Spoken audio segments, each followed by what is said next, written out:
What's up? It's your favorite lawyer, Allie Booker, and today, y'all, I want to discuss the importance of placement of children. If you have to go to jail, go away. If you have to, go on a long trip. If you have to change your job and you want to leave your children with somebody until the summertime, and they can join you. Just whatever issue may arise where your children have to be put in someone else's care for an extended amount of time, what you need to do. Now, guys, a lot of the times, the person who is taking care of your child is probably like your parent, probably your sister, brother, cousin, family members. But there are sometimes and in limited circumstances where people will utilize non-family members to assist with taking care of their children for an extended period of time. And when I say this, I'm speaking of the people that have primary custody. So if you have managing conservatorship, or the kids are all layman's terms, the kids with you. If the kids with you, then this is for you. Okay? So what you need to do is you need to make sure that you give people the proper documentation to be able to take care of your kids. Y'all don't know how many times that I get cases in my office, and these cases are due to just poor record keeping, poor paper. Okay, the person doesn't have what they need to be able to move forward with parenting for your child. And I don't want to say parenting temporarily, but they're basically parenting, or they're the guardian for your child for the moment. They're the conservator for your child, and you have not given them the proper paperwork to be able to do what they need to do. If the child gets sick, for the child to be able to go to the doctor. If the child needs to go to the dentist. If there are issues, mentally with the child. If the child is acting hyperactive and needs medication, and has to go to the psychiatrist for some reason for medication. Lots of different things may happen with children, and you just never know, especially with this COVID. Okay, and you giving your child to somebody who cannot move. And y'all do this because a lot of the times you want to maintain control, and I get that. And you feel like if you give them everything, they're going to be getting a stamp for the child and extra things for the child. And then you're going to have a hard time as a parent being able to take advantage of actually being the child's parent when you come back in that child's life, being able to take that child to the doctor because they can switch the doctor or whatever whatever it may be. But at the end of the day, it's about the best interest of the children and what the children need. And they need to be taken care of properly with whoever they're with. Meaning the proper documentation needs to be sent with the children. You all need to send the insurance cards with the children. Y'all don't understand how bad they're telling people, oh, well, I'll give them the Medicaid number, or I'll give them the insurance card information, or they can take this screenshot. So, sometimes that's not sufficient. They may take the child somewhere and the people want the hard copy of the card, or there are issues with the card. And for medical personnel to see the card, it substantiates things, especially when the person who's not the primary parent, or the parent, the guardian, or the parent, is the person taking them to the doctor. So it already raises red flags when the person isn't a parent, or the person is taking the child to the doctor or somewhere for you. Then you send them without the proper information, and you can very well be putting your child in harm's way, not providing that. In addition to that, schooling. Okay, a lot of the times people need affidavits from you. Will strike that, and not even affidavits. You just need to do a power of attorney, probably. Power of attorney, so that this person has whatever rights it is over the children that you have for the time being. It can expire at a certain time. Because these people need to be able to enroll the children in a school near them, or do what they need to be able to do so that they can, take care of the child. In addition to that, they may be able to use that power of attorney with more things, so that they can navigate through life. Okay. There are some times where people may even need temporary custody of the child, and you may need to sign temporary custody over. Now it becomes complicated when that child has another parent on the birth certificate, or that you have child support on and the other parent is on paper. But I've seen it happen where, you know, you're able to give at least your rights, or step down and have your rights given to that person, and it's 3 people, so that the other parent is a possessory conservator, or you become a possessory conservator, you know, and the other parent keeps their rights, and then you give your rights to your mom, your sister, your brother, or whomever.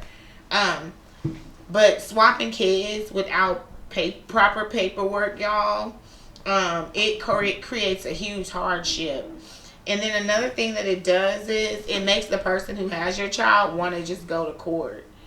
And a lot of people don't understand that the person that has your child after so many months and so long has a right to custody of your child, by nature of the fact that you voluntarily relinquished your child with them, or they have been with that person for so long.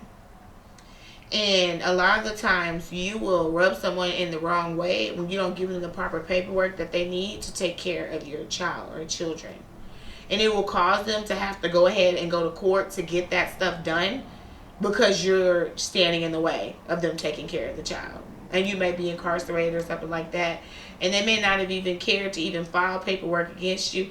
But now that they don't have what they need, they've got to file the paperwork against you in an effort to get the legal authority they need so that they can take care of the child properly, with being able to sign forms, put the child in school, medical and health, etc.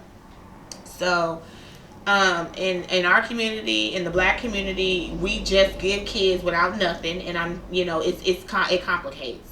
It also puts the person that has your child in a precarious position, because now they have to go get a lawyer like myself and pay thousands of dollars in legal fees to do what you could have done.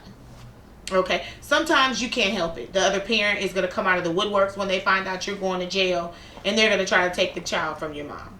That's just what's going to happen.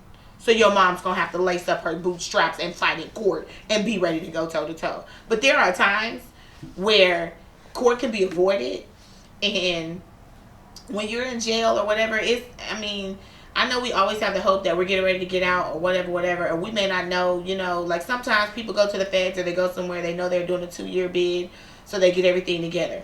Sometimes when you're fighting a case, you may not feel like you are going to lose your case, okay? So you are like, I don't feel like I need to do all this because I'll be out, my case is getting dismissed soon. Don't put your own thought process ahead of the welfare of your children. At the end of the day, you're fighting the case right now. You're incarcerated right now. Why don't you do what's best for the kids? Either be able to get all the paperwork necessary for your mom to take care of those kids, okay? Or go ahead and give her, custody primarily so you can focus and fight your case. It's a lot of times people will have murder cases, aggravated robbery cases. Y'all have cases. You got to fight your case. And I understand that you may want to take care of your child as well, but you're incarcerated right now. You got to focus. You want to get out on bond. You want to do all these things, but how are you going to be able to do all that and be the primary caretaker of 2 children? And then their mom can't take care of them for whatever reason. She hasn't been there. She ain't been there all this time. So why would you put the child over there with her? Why would you put your family in a position to lose the child to a mother that long ago walked out? Why? When you can give the proper paperwork to your mom, or go ahead and sign over the custody and let it go for the time being. You can always come back and get your child. But I'm just so tired of grandparents coming in here on fixed incomes, or with their retirement money or whatever, and having to pay me to get custody formally of grandchildren, and I've got to fight the kids, or we've got to file something adverse to the child, when you know that just do what's right for the time being and sign it over and be through and come back, because you can always come back. I take pride, and you will hear this, I have other videos about this. I take pride when I come back for a parent that's been incarcerated or ill, and we get the children back. The court is understanding, and the court knows that people go through things. People in general will appreciate that you did what you had to do as a parent, stepped aside, and put your children with somebody who could take care of them and make sure that they were happy, whole, and healthy. So y'all, as a community, let's focus on doing better with the paperwork with respect to the kids. Not caring about whether or not somebody's going to get the food stamps or whatever they're going to get. They got the child or the children. Let the stuff go with them. So, you guys have any questions? Feel free to, email me. Drop a comment. I like to peruse the comments. But y'all have a fantastic day. And don't forget to add me on Instagram. She a lawyer. She_ya_lawyer. Subscribe. Like and subscribe to my YouTube channel. And y'all have a fantastic day. But let's get it together. I told y'all, they say conversation rules the nation, but they lied. It's paperwork. It's maneuvering. That's going to rule the nation every single time. Until next time. In search of a financial opportunity to pay off student loans, a young Black American woman moves to South Korea to work. As the author, Bootsy W. recalls culture shock and fun adventures in a country far from home. She's also faced with anti-Black racism and featureism, quickly learning that white supremacy is practiced not only by whites, but by those that are categorized as people of color.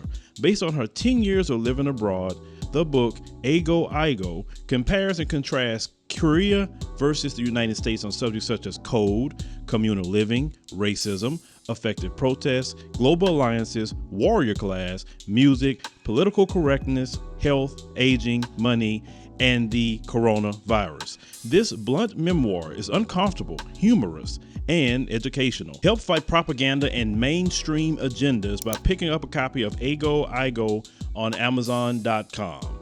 Thank you for watching. Make sure to subscribe to our YouTube channel and download the African Diaspora News Channel app, now available on Google Play and the Apple App Store.